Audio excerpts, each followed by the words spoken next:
Getting a new Boston Terrier puppy is a very, very exciting thing, and something you should be thinking about is when you're going to be taking it to the vet for the first time. So we're here to help with that.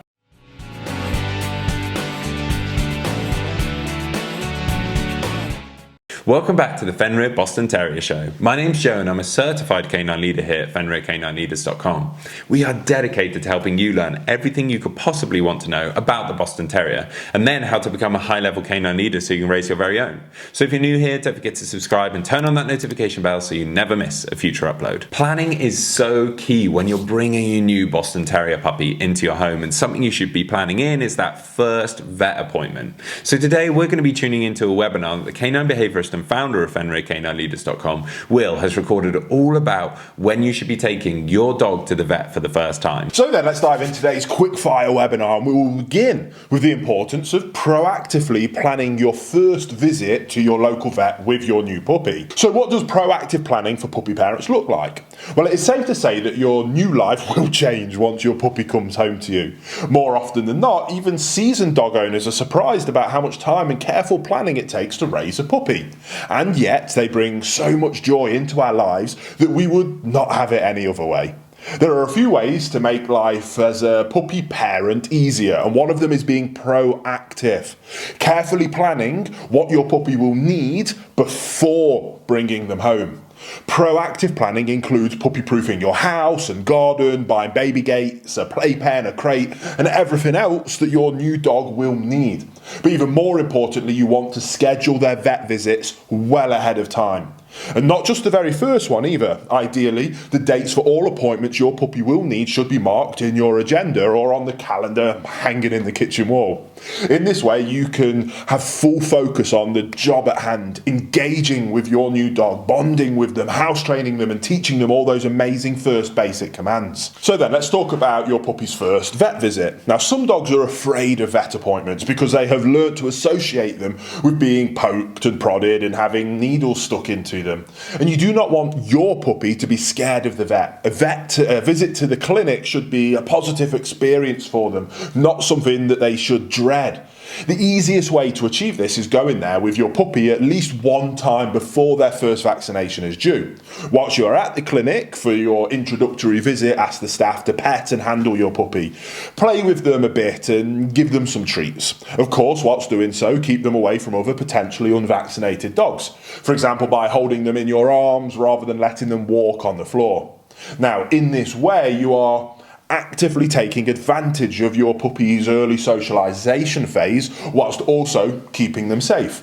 As well, you are creating very positive associations around the vet clinic of your choice.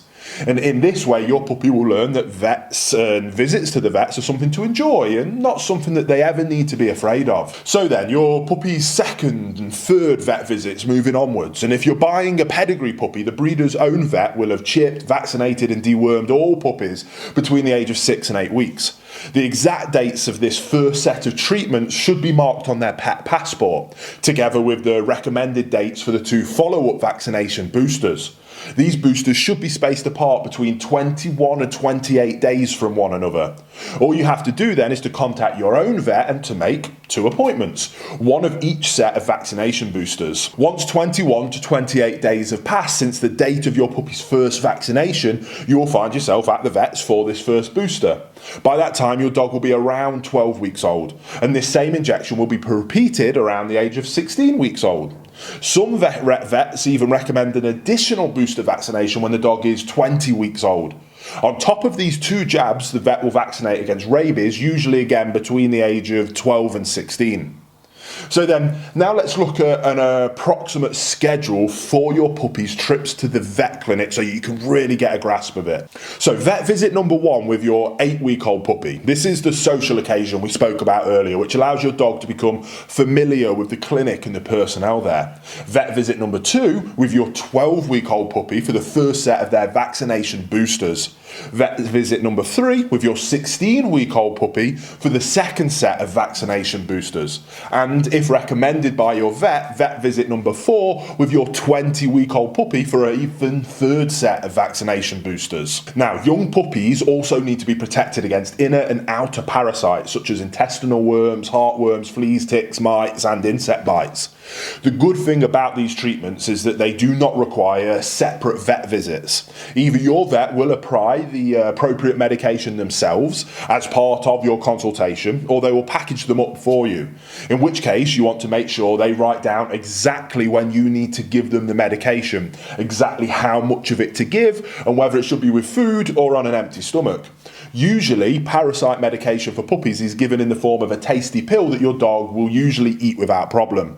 In case they don't, use a piece of soft sausage or butter or cheese to hide the pill in, and you'll find yourself that they'll just wolf it down. If you do have trouble getting your puppy to swallow the medicine, ask your vet for help, because there is things that they can do. Heartworm prevention for puppies usually comes in the same pill as their deworming medication, but you want to double check with your vet that that is the case and whether or not the prevention is needed, as you may be living outside of a heartworm risk area. Now, personally, I recommend heartworm prevention if you live in an affected area to protect your dog from this potentially lethal parasite.